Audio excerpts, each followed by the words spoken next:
자, 6번 문제를 풀도록 하겠습니다. 문제를 읽고 꼼꼼히 풀어볼게요.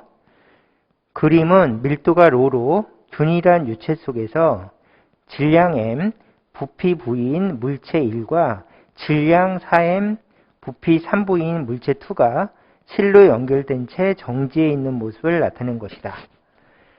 실에 걸리는 장력은 얼마입니까? 이렇게 물어봤죠? 그러면 질문은 실에 걸리는 장력은 이렇게 밑줄 그어주시고 이 물체는 지금 정지해 있대요. 정지 동그라미. 그러면 먼저 현상을 생각해 보면 유체 속에서 물체가 들어있으니까 이 물체는 무조건 부력을 위로 받습니다. 그래서 이 물체는 위로 부력을 받고 아래로 중력을 받아서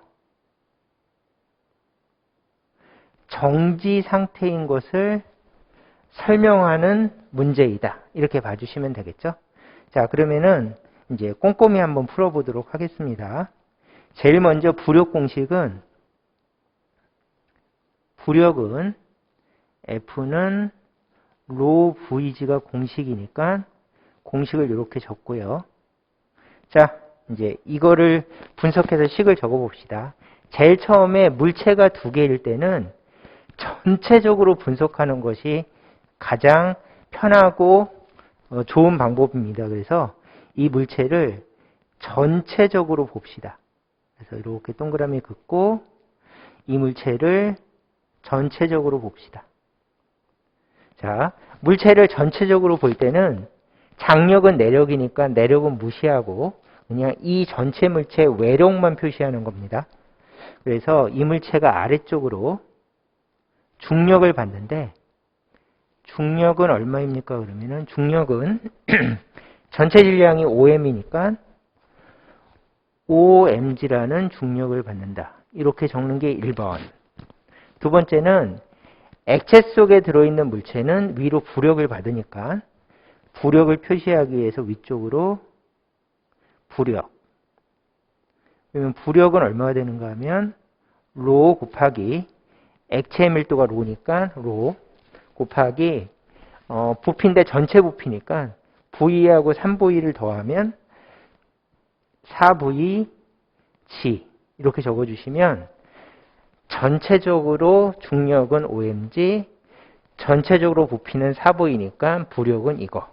그래서 두 힘이 같아서 물체는 정지 상태를 유지한다. 이렇게 적어주시면 해석이 되겠죠? 그러면 1번 뭐하고 뭐가 같은가 하면 ρ 4VG하고 5mg가 같다.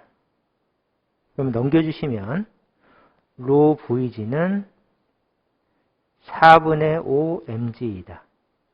이렇게 푸는 것이 1번입니다. 그래서 물체를 전체로 보고 한번 꼼꼼하게 풀어보았다. 이걸 봐주시면 되겠죠. 자, 그 다음에 두 번째는 얘를 다 지우고 이번에는 전체적으로 보지 않고 물체 하나만 보고 식을 세우는 겁니다. 물체 하나만. 왜냐하면은 이 물체가 받는 장력을 계산해 줘야지만은 문제에서 질문한 장력을 계산할 수 있기 때문이죠.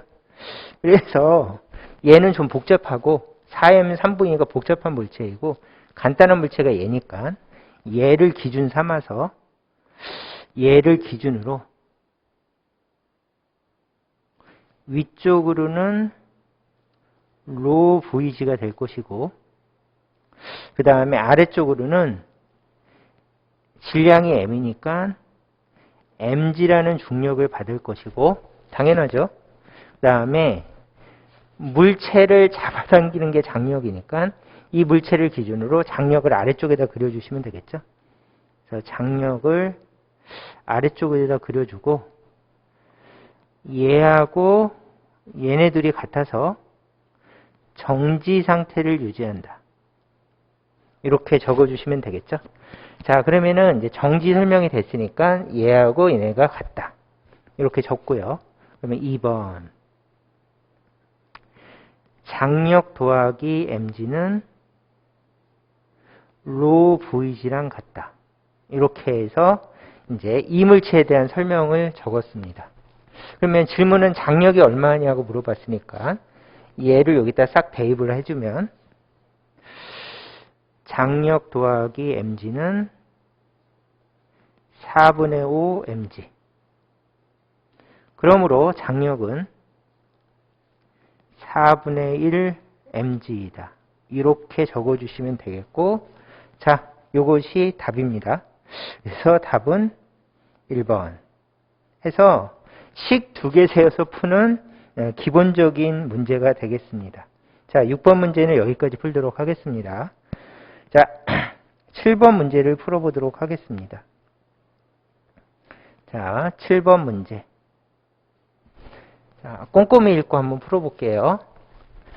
자, 그림은 공기 중에 있는 한쪽이 닫힌 관에 형성되는 정상파의 한 예를 나타낸 것이다. 관의 길이는 L이다. 그래서 보통 한쪽이 닫힌 관을 그냥 닫힌 관이라고 얘기합니다. 자, 이 관에 형성되는 정상파의 진동수를 갖는 두 음파가 중첩되어 맥놀이 현상이 나타날 때 맥놀이 진동수의 최소값은, 자, 여기다 밑줄 그시고 맥놀이 진동수의 최소값을 구해보세요. 이렇게 얘기했죠. 자, 그러면은 여기 안에 정상파가 형성이 되었는데 그 한 예를 나타냈대요. 그러고 나서 이 관에 형성되는 정상파의 진동수를 가지고 맥놀이를 분석하세요. 이렇게 얘기를 했죠. 그러면 제일 먼저 요 안에 형성되는 정상파의 진동수를 분석해서 공식을 한번 적어 봅시다. 그러면은 요 안에 형성되는 정상파의 진동수를 한번 구해 봅시다. 그러면 이 안에 음파가 형성되었다고 했으니까 음파에 해당하는 공식을 적어 주시면 속도 V는 음파는 파동이니까 속도 V는 파장 곱하기 진동수, 진동수는 속도 나누기 파장이다. 요거는 반드시 적을 수 있으셔야겠죠? 자, 그래서 기본 공식을 적었고요. 두 번째는 정상파라고 했으니까 정상파의 파장, 정상파 파장은 2L 나누기 N이다. 이렇게 적어주시면 되겠죠? 그러면 요 두 공식을 합쳐서 여기에 파장이 있고 여기에 파장이 있으니까 두 공식을 합쳐서 꼼꼼하게 적어보시면 F는 V 나누기 2L 나누기 N이 돼서 전체적으로 V 나누기 2L N이 된다. 이것이 요 관 안에 형성되는 정상파의 진동수가 되겠죠. 자, 그래서 최종적으로 요 관 안에 형성되는 정상파의 진동수 공식은 이렇게 된다. 해서 여기까지는 시험에 정말 자주 나오는 계산이니까 여기까지는 반드시 풀 수 있게 별표를 해 놓으시고 연습을 좀 하셔야 되겠습니다. 자, 이게 1번. 두 번째는 이제 지식이 좀 필요한데, 이 문제를 풀려면 지식이 필요한데, 닫힌 관의 정상파의 모습을 반드시 아셔야 됩니다. 그래서 암기하고 있어야 되는 걸 한번 분석하면서 결론을 내려봅시다. 자, 보세요. 예, 한쪽이 닫힌 관인데, 그러니까 정상파니까 마디하고 배를 그려줘야 돼요. 그러면 첫 번째는 여기가 막혀 있는 곳은 마디, 그 다음에 열려 있는 곳은 배죠. 이렇게. 그 다음에 막혀 있는 곳은 마디, 열려 있는 곳은 배. 그 다음에 막힌 곳은 마디, 열려 있는 곳은 배. 이렇게 해주신 다음에 얘가 기준이고 가장 작은 정상파니까 정상파를 이렇게 그려주시면 되겠죠. 그 다음에 두 번째는 얘보다 정상파가 한 개 더 들어가요. 그래서 정상파를 이런 식으로 그려주시면 되고, 그 다음에 얘보다 정상파가 한 개 더 들어가서 마지막으로는 정상파를 이런 식으로 그려주시면 되겠습니다. 자, 이해하셨죠? 그러면 이제 정상파의 개수를 위에다 적어주시면 되는데, 정상파의 개수는 볼로기를 보통 한 개로 치니까 얘를 n은 1이라고 칩니다. 이렇게 정상파의 개수를 n은 1이라고 치니까 얘를 잘라서 여기만 보면 2분의 1개죠. 그래서 이 방식을 이용해서 여기다 표시를 해주시면 얘는 1번 정상파는 2분의 1개이다. 요거 혼자 있으니까 2분의 1개가 맞죠? 그러면 얘는 얘도 있고 얘도 있으니까 합쳐서 두 개 더하면 2분의 3개가 되겠죠. 그래서 정상파가 두 번째는 2분의 3개 정상파, 세 번째는 2분의 5개, 한 개, 두 개, 반 개니까 2분의 5개의 정상파가 될 것이다. 해서 이렇게 놓고 얘를 첫 번째 진동수를 갖는 정상파, 얘를 두 번째 진동수를 갖는 정상파, 얘를 세 번째 진동수를 갖는 정상파라고 부르자. 자, 이렇게 이해하시면 되겠죠. 그래서 다친관의 정상파 모습은 이렇게 생겼고, 그 다음에 얘가 2분의 1개, 2분의 3개, 2분의 5개인 거를 그림을 보고 기억해 내시든지 외우고 계셔야 되겠습니다. 그래서 이거는 필수 암기 부분. 그 다음에 여기에 만들어지는 정상파의 진동수 공식은 아까 구했었죠? F는 V 나누기 2LN이다. 한 다음에 N에다가 2분의 1, 2분의 3, 2분의 5를 넣을 수 있다. 이렇게 해주시면 이제 중간까지 풀이가 완성이 된 겁니다. 자, 이거를 분석해서 우리가 이제 맥놀이 진동수를 분석해 봅시다. 문제에서 맥놀이가 발생했다고 했었죠? 그러면 맥놀이가 어떻게 발생하는가 하면 이렇게 되겠죠. 여기에 음파가 있는데, 여기도 음파들이 있는데, 이런 식으로 음파들이 있는데 소리가 여기서 발생돼서 밖으로 나오겠죠. 그러면 진동수 F1인 소리. 그러면 여기서 소리가 나온 것도 이쪽으로 가서 만날 수가 있겠죠. 그래서 여기서 나온 것이 진동수 F2일 때의 소리. 그러면 소리가 만났으니까 여기서 맥놀이가 발생한다. 그리고 맥놀이 진동수 공식은 두 개를 빼준 거니까 맥놀이 F1에서 F2를 빼주는 맥놀이가 발생한다. 현상이 이렇게 되겠죠.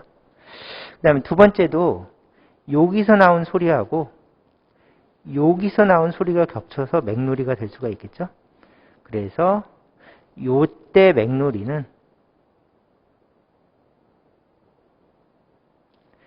F1하고 F3 차이의 진동수를 가지는 맥놀이가 발생한다.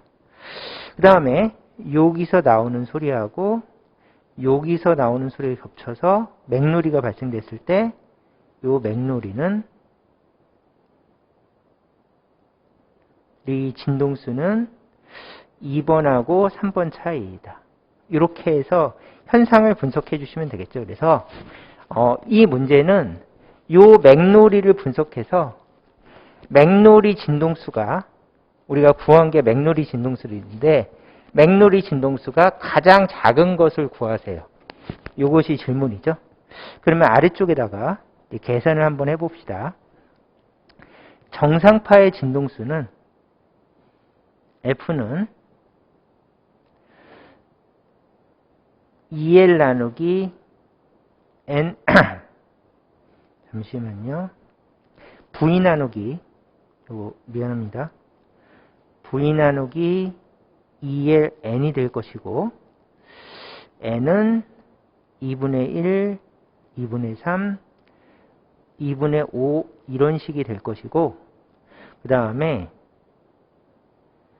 맥놀이 진동수 공식은 F라고 줬고 1에서 2번을 빼준 것이 맥놀이 진동수 공식이고 요 진동수는 이것을 사용한다. 이렇게 생각해 주시면 되겠죠? 그러면 F는 여기가 공통이니까 공통은 아래쪽에다 그대로 적어주시고 V 나누기 2L로 그대로 적어주시고 그 다음에 M만 서로 빼주면 되겠죠?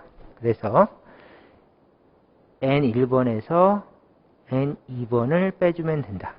이게 이제 관에서 만들어지는 정상파가 만드는 맥놀이의 진동수를 계산한 결과가 요것이 되겠죠?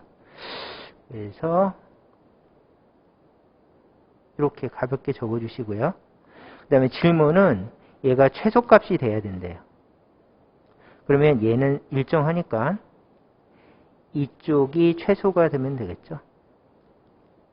그러면 얘는 큰 거에서 작은 거를 빼준다는 이야기인데 여기서 여기를 뺄 때 값이 얼마가 됩니까? 그러면 두 개의 차이를 빼주면 이렇게 차이를 빼주면 1이죠. 그 다음에 여기에서 여기 차이를 빼면 2가 되죠. 그래서 만약에 두 개의 차이가 최소가 되려면 이렇게 빼주면 큰 값이 돼버리죠. 그래서 바로 옆을 빼줘야 돼요. 바로 옆을. 그래서 바로 옆을 빼주면 1이 되고 이게 최소값이니까 최소값은 1이 된다. 이렇게 적어주시면 되겠죠. 자, 그래서 맥놀이 진동수의 최소값은 얼마가 되겠습니까? 그러면 F는 V 나누기 2L이 된다.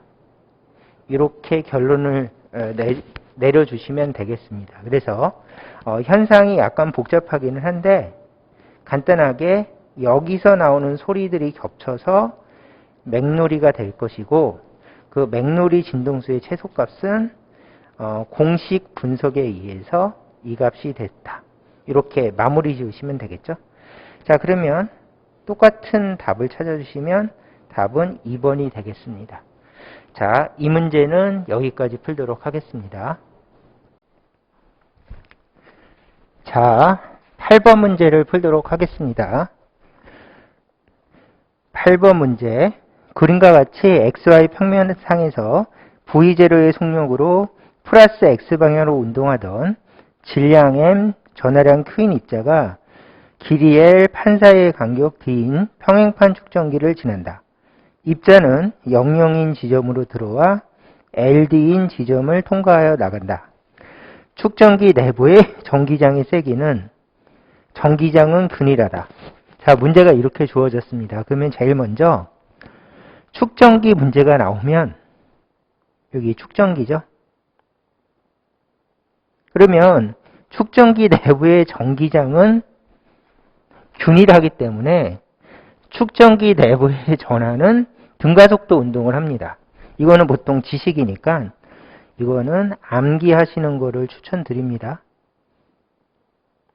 자, 이렇게 정리를 좀 했고요.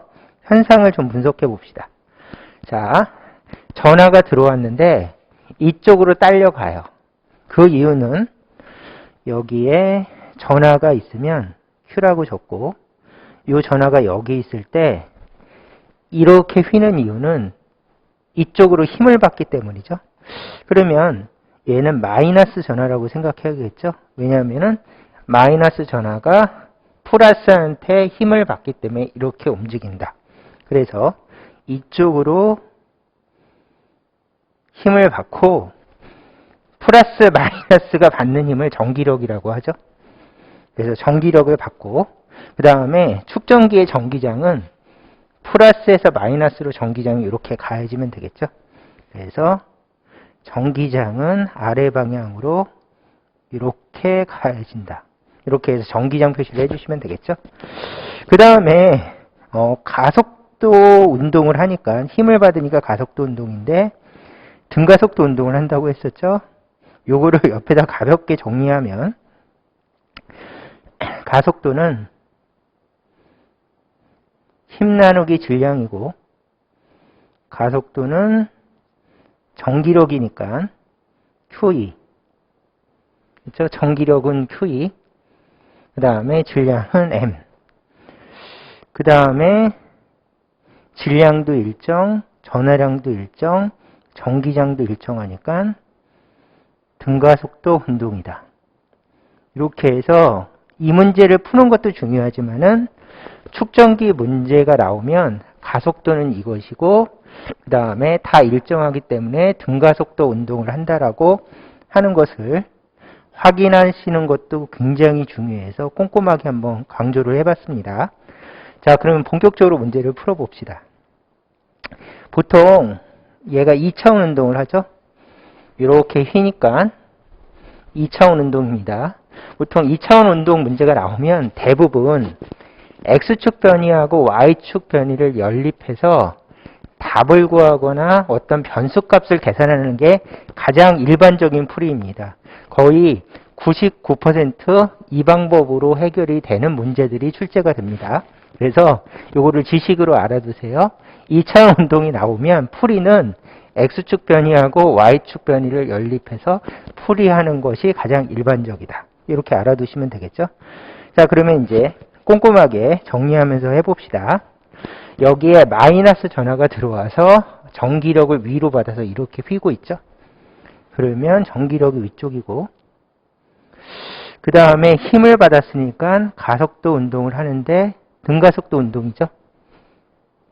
자, 이렇게 표시하시고 X축, Y축을 한번 연립해서 식을 세워봅시다. 제일 먼저 X축은 1번. 자, 힘이 이쪽 방향으로 작용하고 X축 힘은 없으니까 등속도 운동이에요. 그래서 X축은 등속도. 등속도 운동 공식은 S는 V0T 해서 처음 속도를 가지고 쭉 운동하는 게 X축 방향이고 Y축하고는 독립적이어서 X축은 등속도 운동을 한다. 이렇게 적고요. 정리하면 이렇죠. 거리 S는 L이죠. 그래서 이동한 거리는 L이다. 그대로 적고요. 그 다음에 처음 속도는 V0 그대로 적고 시간 T이다. 이렇게 적은 다음에 시간 T는 L 나누기 V0이다. 이렇게 적어 놓으시면 첫 번째 변이식. 그 다음에 Y축도 분석을 하면 이렇죠. 2번 Y축은 힘을 받으니까 가속도 운동이에요. 등가속도. 아까 증명했었죠? 그러면 처음 속도가 0이니까 S는 2분의 1 AT의 제곱으로 적어주면 된다. 이렇게 해주시면 되겠죠? 그러면 이 그림을 보면 Y축 변이는 여기서부터 여기까지 갔으니까 이렇게 해서 여기 도착했으니까 이만큼 간 거니까 S는 D입니다. D는 2분의 1, A는 아까 구했었죠? A는 QE 나누기 M이니까 이거를 집어넣으면 QE 나누기 M T의 제곱이다. 이렇게 해서 이제 Y축 변이를 계산해서 이렇게 완성을 했어요. 그러면 얘를 집어넣으시면 되겠죠? 그러므로 D가 얼마가 되겠습니까? 그러면 D는 2분의 1 QE 나누기 M에다가 L의 제곱 V0의 제곱이다. 이렇게 적어주시면 이제 풀이가 거의 끝났죠. 그러면 전기장 2를 구하라고 그랬으니까 2를 구하면 되니까 자 2는 얘를 넘겨주면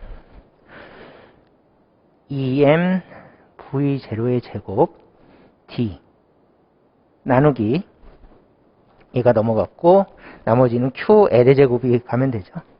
그래서 q하고 l의 제곱이다. 이것이 최종 답입니다. 자, 이렇게 해서 구해주시면 되고 설명이 약간 길었는데 실질적인 풀이는 X축 변이, Y축 변이를 연립해서 풀면 된다. 거기서 중요한 것은 가속도를 구할 수 있어야 된다. 이게 몇 번씩 강조했는데 별표죠. 그래서 축전기 문제가 나오면 가속도를 아는 게 굉장히 중요해서 강조를 해봤습니다. 그러면 똑같은 답은 5번이 답이 되겠습니다. 자, 이 문제는 여기까지 풀도록 하겠습니다.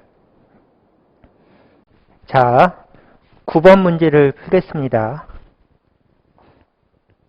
9번 문제. 플러스 X방향으로 10으로 등속도 운동을 하던 자동차가 원점을 지나는 순간 3초 동안 그림과 같은 가속도로 운동한다. 가속도의 방향은 플러스 X 방향이다. T가 3초일 때 원점으로부터 자동차의 위치는 해서 질문은 그림과 같은 가속도로 운동을 하는 물체가 있고 그 다음에 최종적으로 원점으로부터 자동차의 위치를 구해보세요. 이렇게 질문이 나왔죠. 그러면 첫 번째 AT 그래프가 주어졌어요. 그러면은 보통 여러 가지 풀이 방법이 있지만 그 중에 추천하는 방법은 AT 그래프 문제가 나오면 VT 그래프를 그려서 푸는 것을 추천드립니다. 그래서 이게 추천풀이에요. 그래서 일반적으로 이렇게 푼다. 그러면 그때 일단은 AT 그래프를 분석을 해야 돼요. 그래서 AT 그래프를 분석하기 위해서 가만히 보면 이게 필수 지식이죠.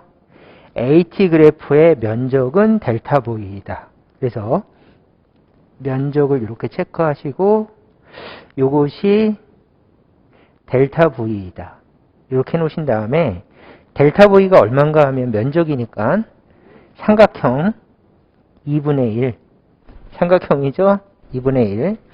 그 다음에 3 곱하기 3이니까 2분의 9. 4.5가 델타 V이다. 델타 V를 이렇게 구해주신 다음에 두 번째는 이게 포인트인데 이쪽은 가속도가 커요. 요 지점은. 그래서 요 지점을 분석했더니 가속도가 크다. 그러면 델타 V도 크다. 그리고 플러스 가속도죠. 델타 V도 큰 상황이 이때 발생한다. 그 다음에 두 번째로 여기도 가속도가 있는데 플러스 작은 가속도예요. 조심하셔야 될 것이 가속도는 줄어들었지만 여전히 플러스 가속도입니다. 그래서 가속도가 작지만 플러스 가속도니까 플러스 델타 V. 그리고 여기도 플러스 표시를 합시다. 그러면 그래프를 해석하면 이렇게 되겠죠. 큰 플러스 가속도이고 속도 변화가 플러스인데 크다. 그리고 플러스 가속도는 맞아. 플러스 가속도이고 그 다음에 속도 변화가 작다. 플러스 속도 변화이다.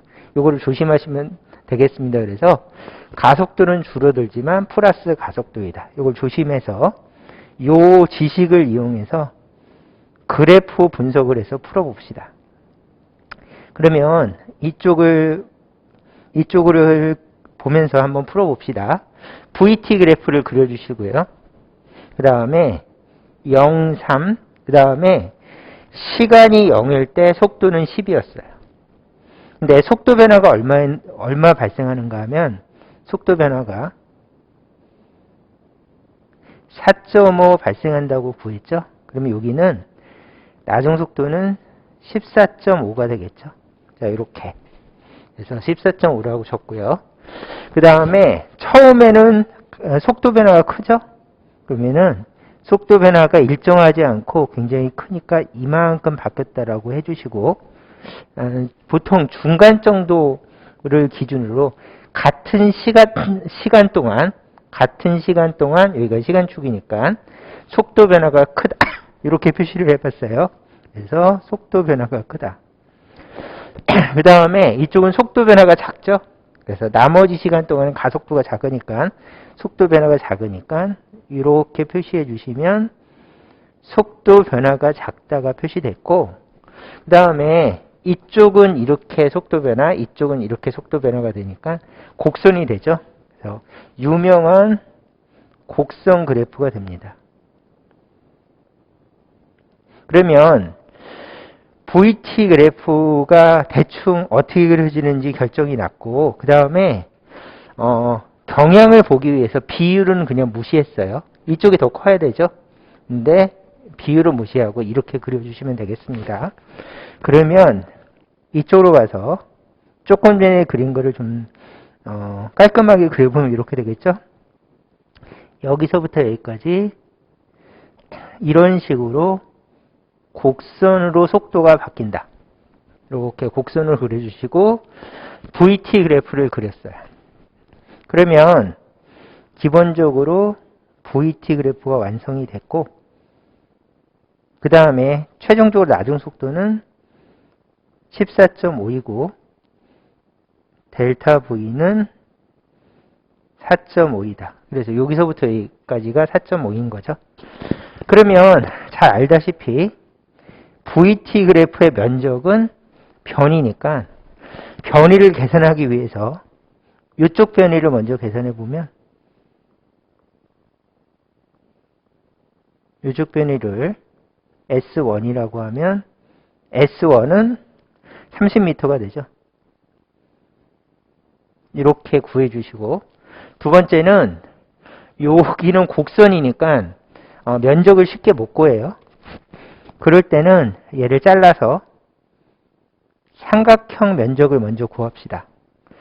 그러면 이 삼각형 면적은 얼마가 되겠습니까? 그러면 삼각형 면적은 S2라고 잡고, S2는 삼각형이니까 2분의 1 곱하기 3. 그렇죠? 삼각형이니까 2분의 1 곱하기 3. 여기서부터 여기까지 3. 여기는 4.5. 그래서 곱하기 4.5는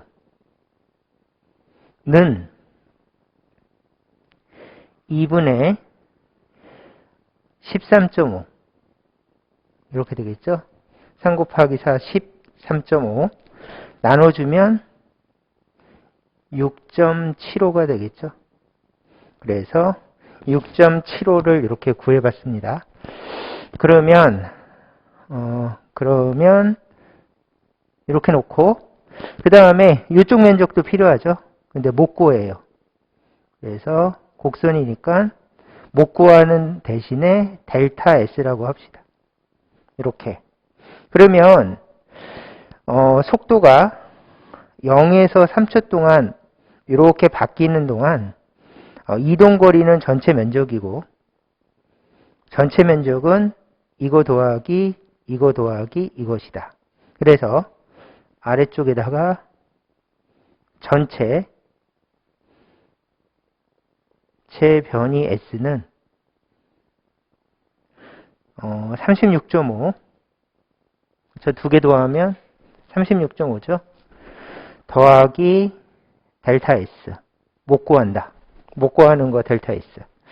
그러므로 전체 변이는 36.5m보다 크다.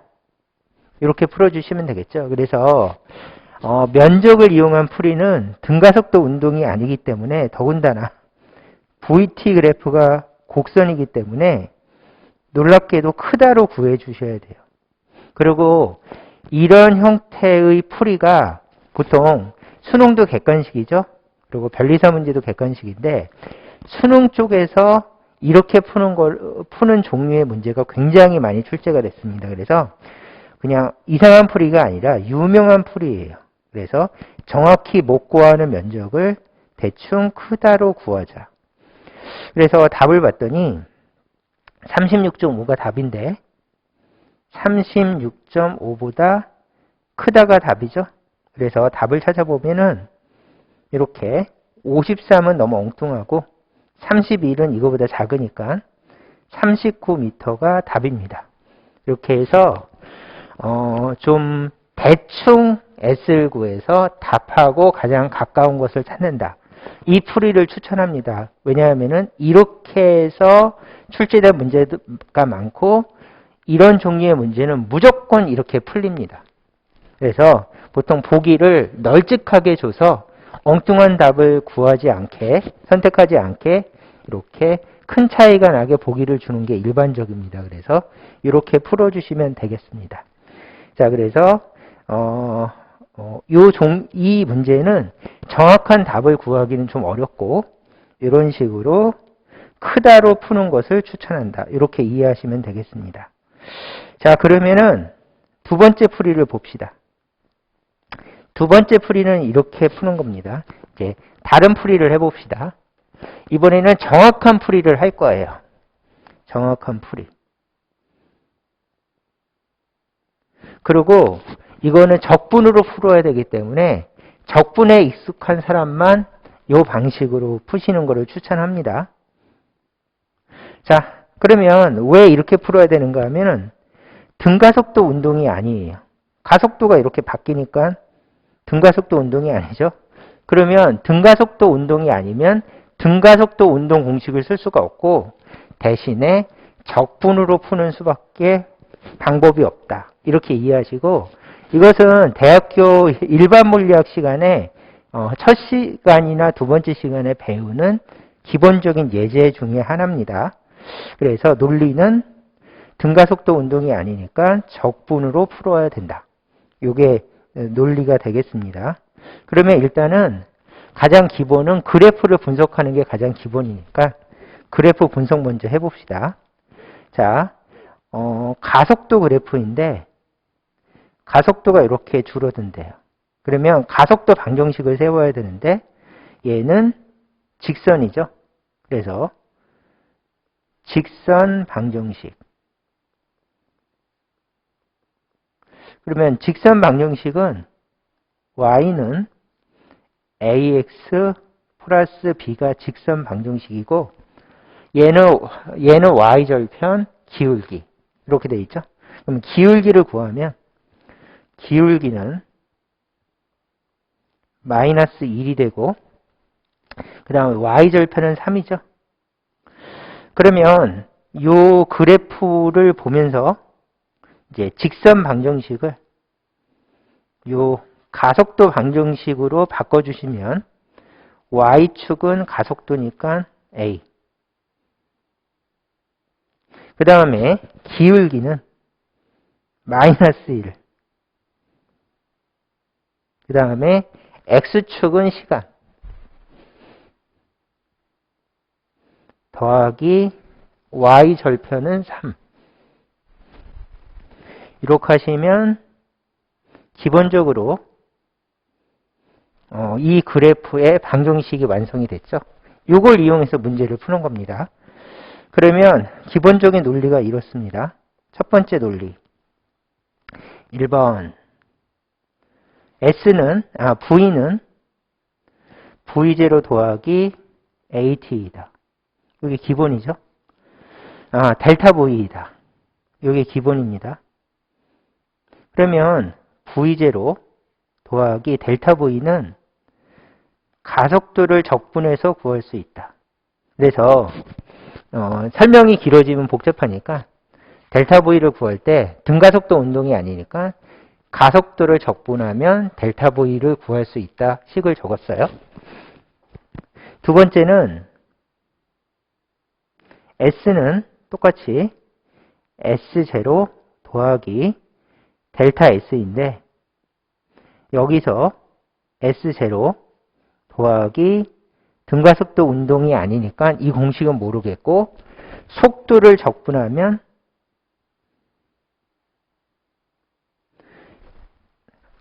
델타 S를 구할 수 있다. 이게 기본이죠. 그래서 속도를 적분하면 델타 S가 되고 가속도를 적분하면 델타 V가 된다는 식을 이용해서 순서대로 1번 풀이하고 2번 풀이에서 이 문제를 풀 수가 있다. 이게 이제 적분으로 풀 때의 방법입니다. 그래서 이 방법을 이용해서 이제 처음부터 풀어봅시다. 그러면 속도는 델타 V 더하기 ADT에서 일단 구한식을 넣으면 되겠죠. 델타 V는 10이었고 저 처음 속도는 10이라고 문제에서 줬어요.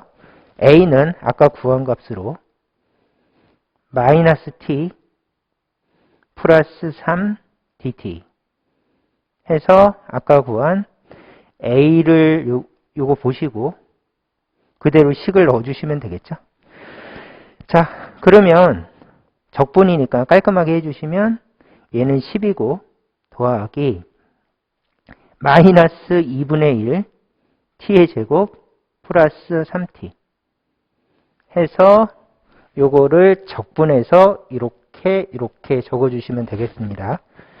그러면 두 번째 s를 계산해 주시면 되겠죠. 그래서 s는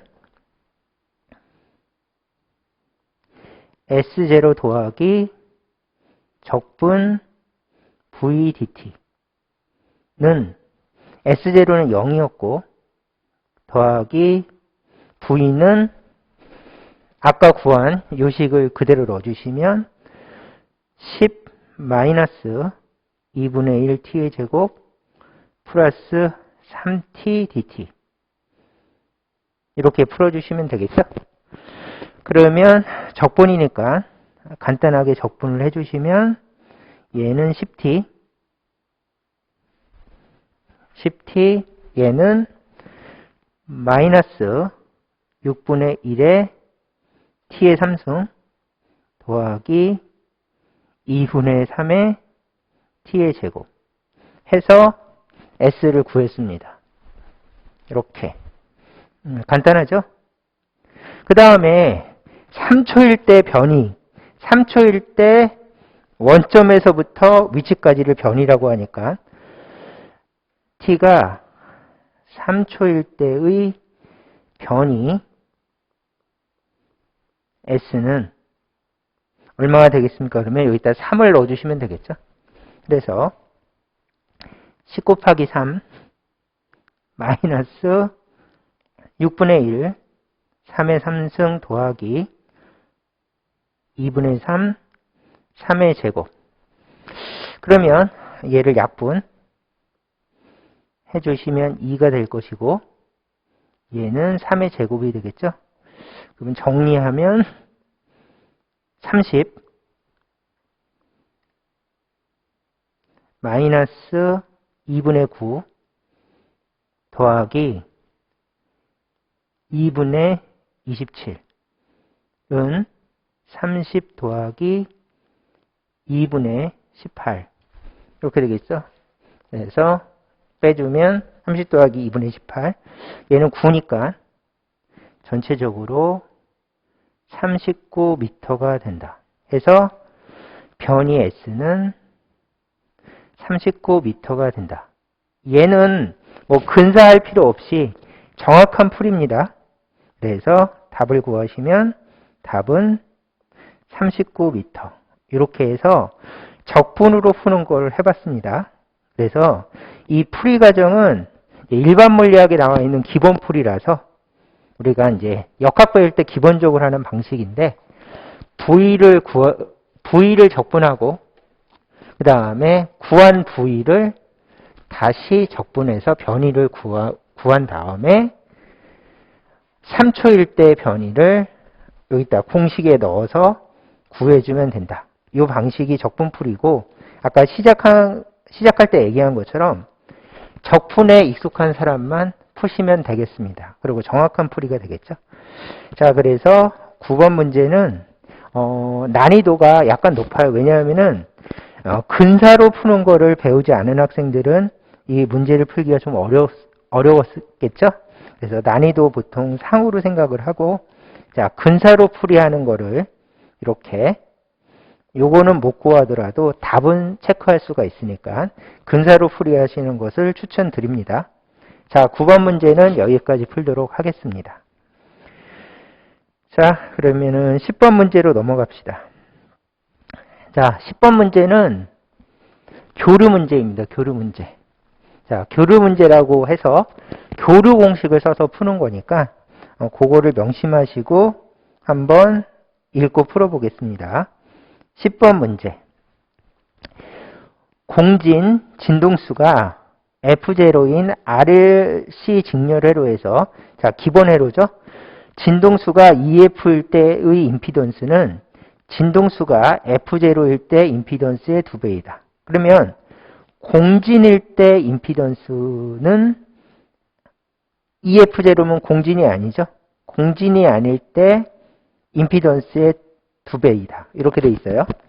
자, 진동수가 EF0일 때 저항에 대한 유도 리액턴스의 B는 이렇게 돼 있죠. 그럼 포인트가 진동수가 EF0일 때 XL이라고 부르재요. 요거 포인트니까 다시 한번 여기다 밑줄 그시고 진동수가 EF0일 때 XL이라고 부르재요. 그래서 리액턴스의 B를 한번 구해보세요. 요거를 구하는 게 문제입니다. 그 다음에 문제에서 주어진 대로 진동수가 EF0일 때 임피던스는 진동수가 F0일 때 임피던스의 2배라고 했으니까 요거를 식으로 적어주면 이게 굉장히 중요한데 여기다가 임피던스니까 Z로 줬고 Z 두 번째 Z는 첫 번째 Z의 2배이다. 이렇게 되어 있는 거죠. 그러면 이게 무슨 말인가 하면 얘는 이 F0일 때 임피던스는 F0일 때 임피던스의 2배이다. 해서 요 식을 못 적어서 못 푸는 경우도 있으니까 이게 별표. 그래서 요 문장을 이렇게 식으로 바꿔놓고 풀기 시작하시면 되겠습니다. 자, 그러면은 이제 요거는 이제 지식을 좀 이용하셔야겠죠? 그래서 처음부터 풀기는 좀 그러니까. 자, 공명일 때 공식. 공명일 때 공식. 기본적으로 이거 쓰죠? 지식이니까 암기하고 있으셔야 되고, 공명일 때는 진동수가 F0라고 적는 것이 일반적이니까, F0일 때 공명이니까 리액턴스가 같다. 그래서 유도 리액턴스하고 용량 리액턴스가 같다. 이렇게 체크해 주시고, 둘이 같기 때문에 임피던스는 R이 된다. 이거는 뭐 교류 학습하실 때 배우셨을 거니까 증명하지 않고 지식으로 이거를 알고 있다고 생각하고 문제를 풀어주시면 되겠습니다. 그러면 두 번째로 얘가 공식으로 바꿔 적으면 XL은 오메가 L이고 XC는 오메가 C분의 1이고 오메가는 2파이 F겠죠? 자, 이렇게 적고요. 잠시만요. 이따가 하나만 더 합시다. 보통 이렇게 하니까요. 여기 둘이 같을 때 XL은 XC랑 같으니까 이거를 X라고 하자. 그래서 일반적으로 이렇게 놓고 많이 푸니까 이렇게 적어봤습니다. 그러면 이제 풀 준비가 되었고 이제 꼼꼼하게 해봅시다. 첫 번째, 만약에 EF0라면 어떤 일이 벌어지겠습니까? 그러면 EF0면 0일 때는 진동수가 2배가 됐죠? 그래서 얘가 2배. 그러면 얘도 2배.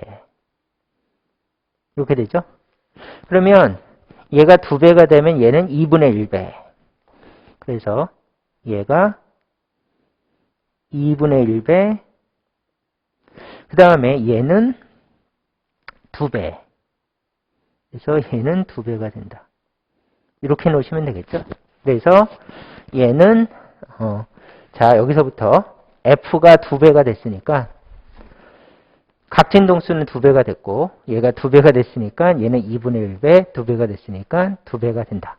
이렇게 적고, 그렇다면 우리가 어떻게 적을 수가 있는가 하면 진동수가 EF0일 때는 XL-라고 하면 이렇게 아까는 XL을 X라고 했으니까 공명일 때, 그렇다면 얘는 2배가 됐으니까 EX가 될 것이고, 그 다음에 XC 다시는 2분의 1 X가 될 것이다. 그래서 아까는 공명일 때는 얘네들이 같은데 그래서 다 x라고 했는데 만약에 진동수가 2배가 되면 얘는 2x가 되고 얘는 2분의 1 x가 된다. 그러므로 두 식의 관계는 xl 다시는 얘가 몇 배가 되는가 하면 이렇게 하면 4배죠. 그러면 얘는 4분의 1배. 그러므로 xl 다시라고 하고 EF 제로일 때 잠시만요. 여기서 약간 헤매니까 EF 제로일 때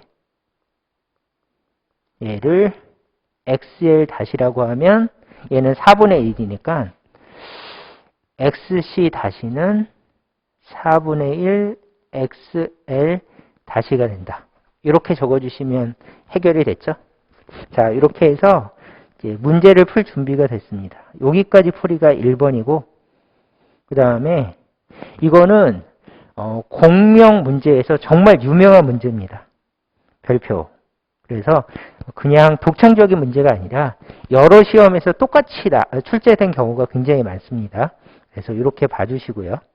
두 번째는 다시로 놓으면 좀 불편한 게 아까 얘기한 것처럼 EF0일 때를 XL이라고 부르자. 이랬죠?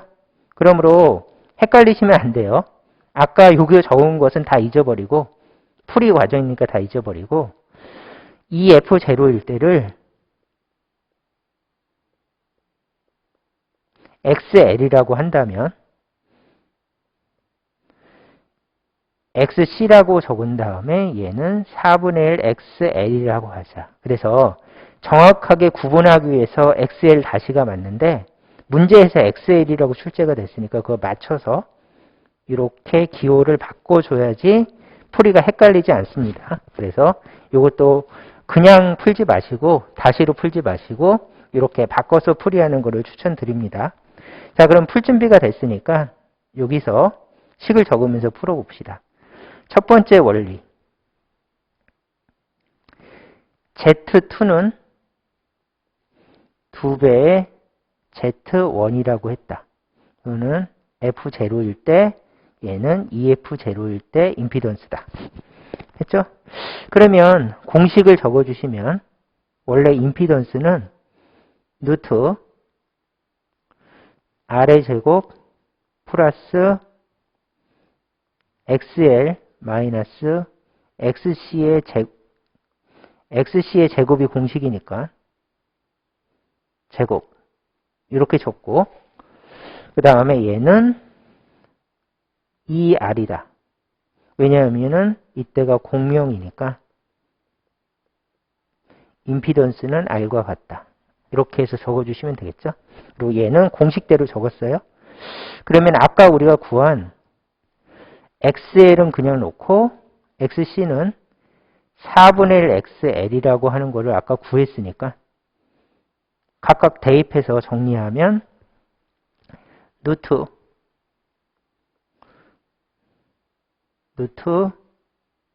R의 제곱 플러스 2개 빼면 4분의 3이죠. 4분의 3 XL의 제곱이고 이것이 2R이다. 자, 이렇게 해주시면 풀이가 끝난 겁니다. 그러면 양쪽을 제곱하면 R의 제곱 더하기 4분의 3 XL의 제곱은 4R의 제곱. 그러므로 넘겨주시면 3이 되겠죠.